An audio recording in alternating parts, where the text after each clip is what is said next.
dia, boa tarde, muito boa noite ou boa madrugada, dependendo da hora que você está vendo esse vídeo, é claro. Eu sou o professor Thomson e vamos dar continuidade à nossa aula, né? Nós falamos primeiramente sobre carboidratos e agora nós vamos entrar no assunto de lipídios.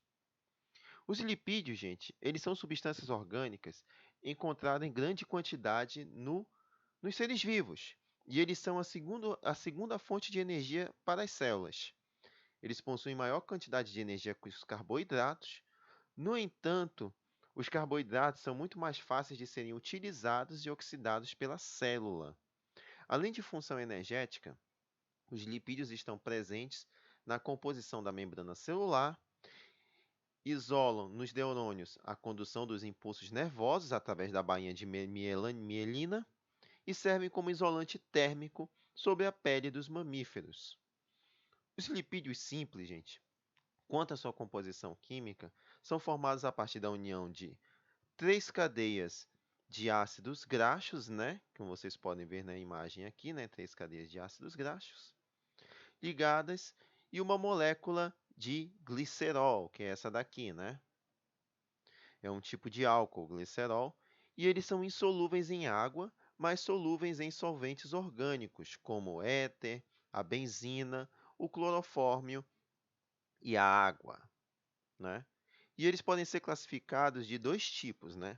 Primeiramente, vocês têm que saber que a palavra lipídio ela vem do grego lipos, que significa gordura.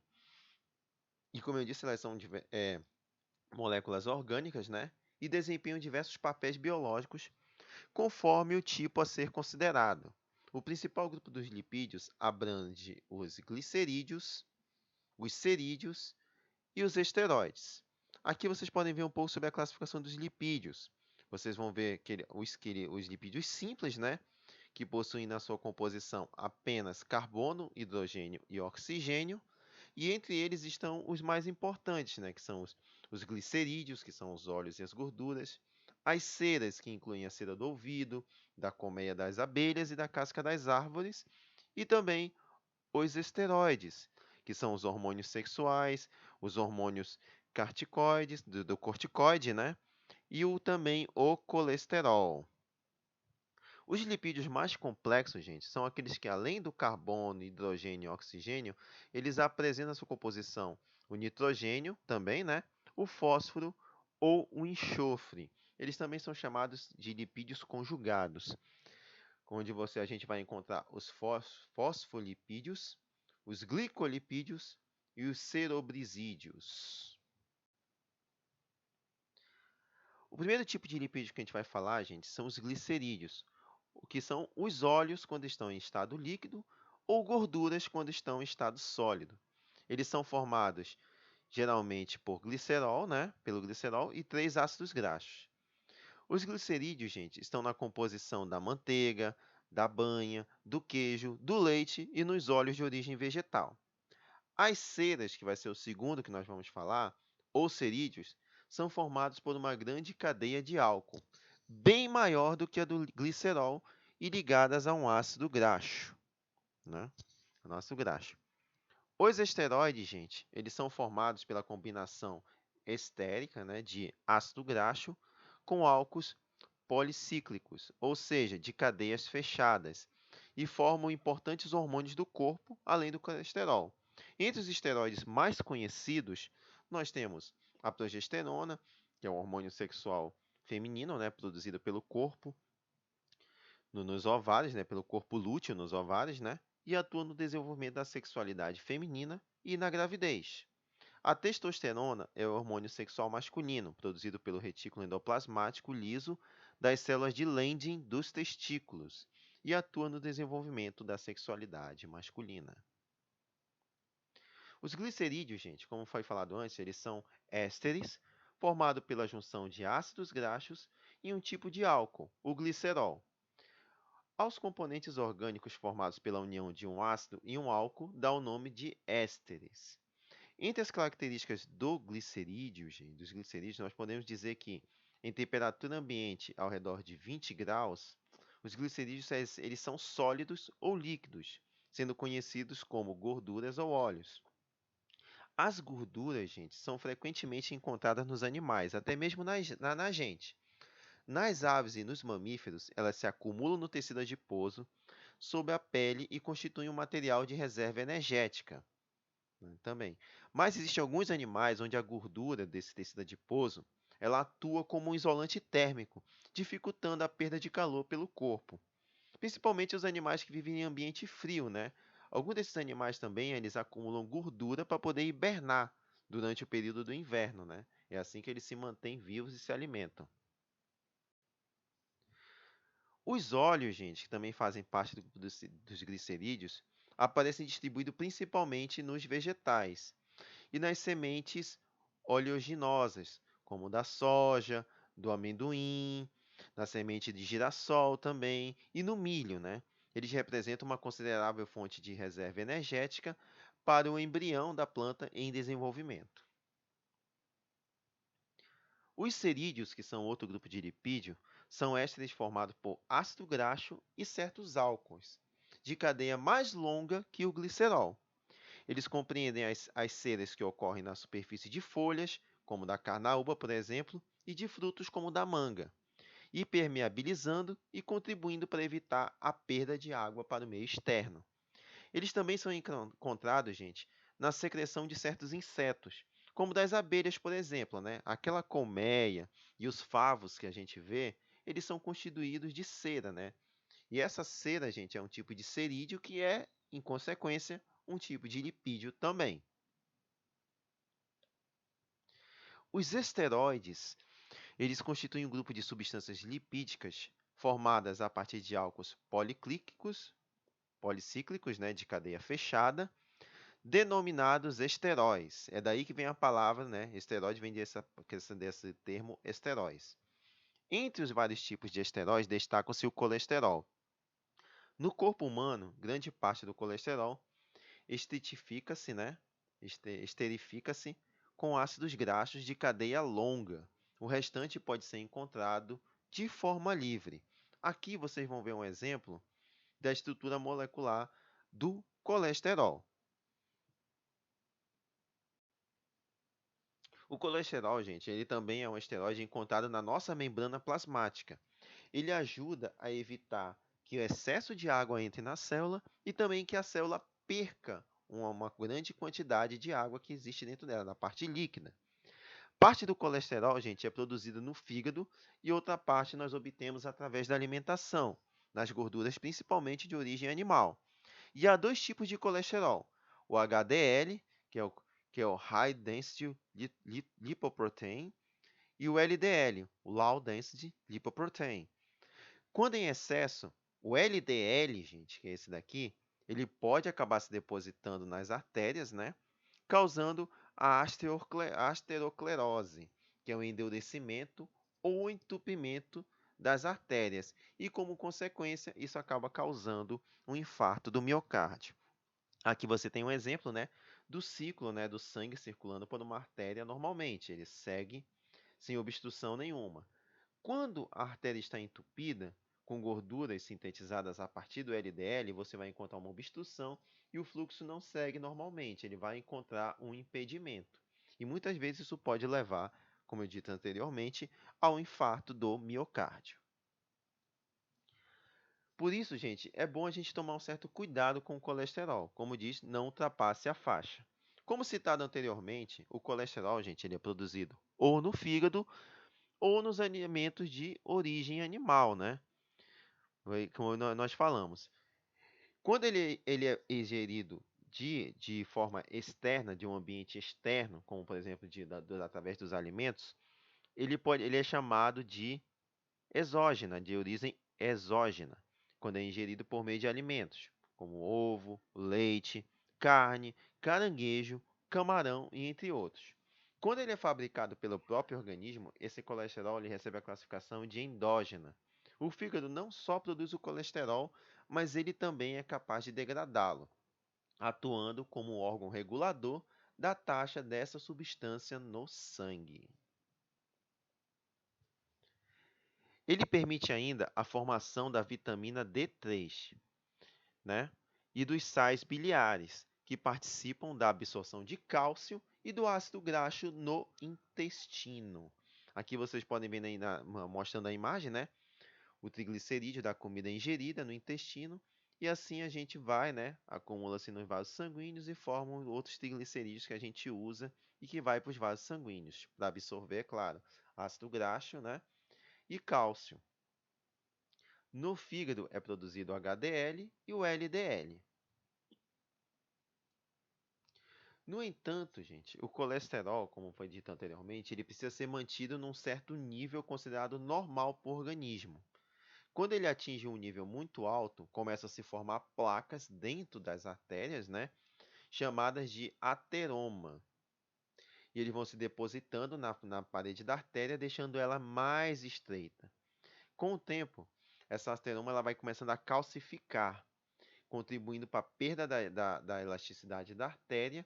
E todo esse processo ele configura uma doença que a gente chama, que a gente chamou, foi citado anteriormente, de aterosclerose, que acaba reduzindo o fluxo de sangue e pode comprometer a atividade dos órgãos que são irrigados pelo sangue daquela artéria, né? No coração, por exemplo, como vocês podem ver aqui com o GIF, a insuficiência do fluxo sanguíneo pode provocar a morte de certa parte do músculo cardíaco, do miocárdio, o que caracteriza um infarto. O indivíduo com nível de colesterol acima do limite determinado são mais propensos a ter esse tipo de doença.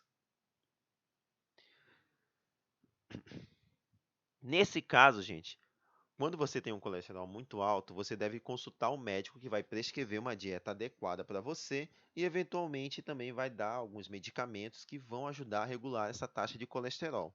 Mas qual é a taxa de colesterol desejável, a faixa limite e a elevada? É por isso que nós temos essa tabela aqui, né? Onde vocês vão ver uma referência, né, em miligramas por decilitro de sangue. Se você tem entre 2 a 19 anos, a faixa desejada de colesterol é que você seja inferior a 170 miligramas por decilitro de sangue. Acima dos 19 anos, essa faixa tem que ser inferior a 200.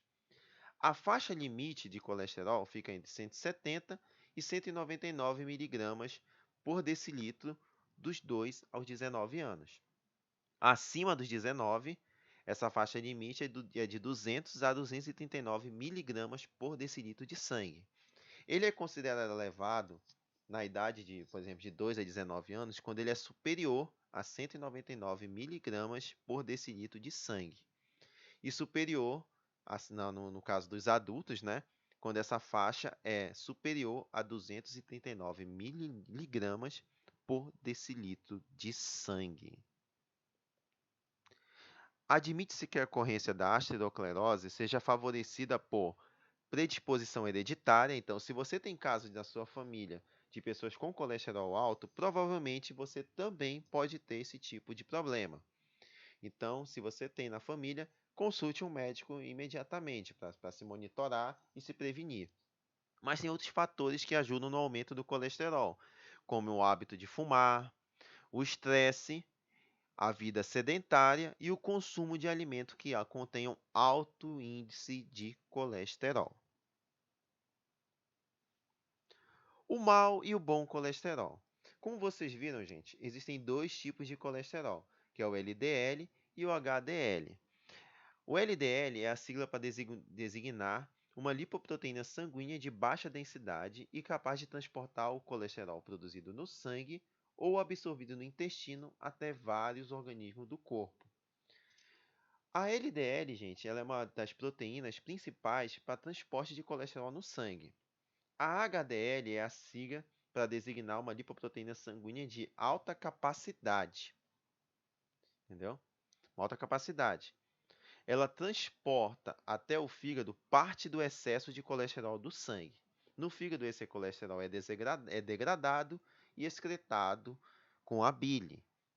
A molécula de colesterol, gente, ela é única, esteja ela associada ao LDL ou HDL. Por isso, essa expressão de mau colesterol e bom colesterol é muito relativa, né? O que a gente tem que fazer é considerar os níveis de LDL no nosso sangue, né?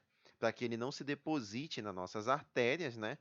contribuindo para o desenvolvimento da aterosclerose, né? Daí que vem a expressão do mau colesterol aplicado a LDL, porque ele em excesso ele pode acumular nas artérias de vocês.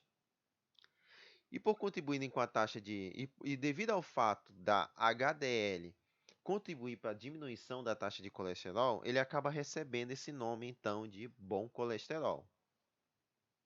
Quanto aos níveis, gente, vocês já viram citado anteriormente, mas aqui tem uma outra tabelinha falando, né, dos níveis de LDL no sangue de cada indivíduo, quando é considerado ótimo, subótimo, limitiforme, elevado ou muito elevado.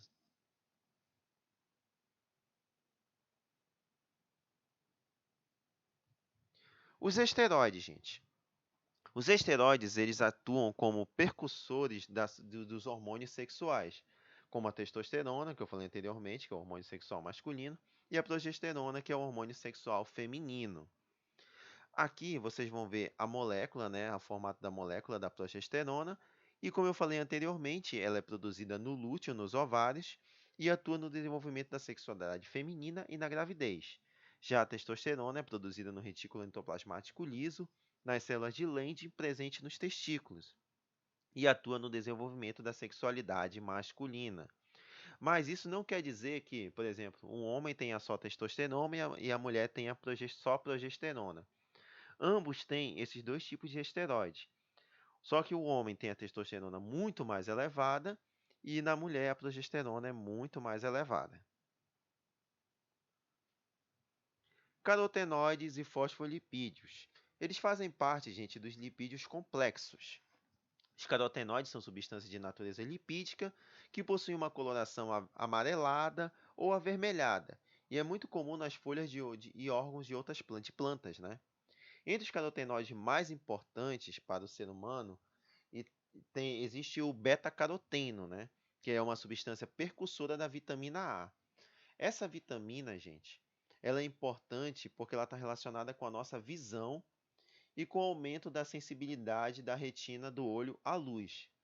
Entre os alimentos que contêm bastante beta-caroteno, nós podemos citar o alface, o espinafre, a batata doce, o tomate, né? O mamão são alguns desses alimentos, mas o principal, gente, é a cenoura. A principal substância, o principal alimento que contém alta quantidade de beta-caroteno é a cenoura. Tanto que é daí que vem o nome, né? Devido ao nome científico da cenoura, que é Daucus carota. É desse nome que vem o nome deriva o nome, né? Caroteno. Os fosfolipídios, gente, eles estão presentes na formação da nossa membrana plasmática das células. Eles são chamados de fosfolipídios porque, além de lipídio, eles também contêm ácido fosfórico em sua constituição. Aqui vocês estão vendo, gente, um exemplo do fosfolipídio. A molécula de fósforo, né, de ácido fosfórico junta com glicerol, né, e o ácido graxo que formam o lipídio em si, nessa parte. Para vocês terem uma ideia, voltando ao slide anterior, o ácido fosfórico fica aqui em cima e essa parte de baixo aqui, né, a mais amarelada, é a parte lipídica. Os lipídios complexos, gente, eles apresentam a sua constituição, como dito anteriormente, além do álcool e do ácido graxo, outras substâncias. Por exemplo, como eu falei anteriormente, o fosfolipídio apresenta o ácido fosfórico e uma molécula nitrogenada também, né? Os glicolipídios são outro tipo de lipídio encontrado no glicocálix da membrana plasmática de certas células. E os serobrisídeos são lipídios complexos encontrados no tecido nervoso. Bem, gente, nós encerramos por aqui a nossa parte de lipídios. No próximo assunto, a gente vai ver água e sais minerais. Espero que tenham gostado do vídeo. Dá um curtir, curte lá nosso canal também, né? Dá o like, curte o nosso canal e até a próxima!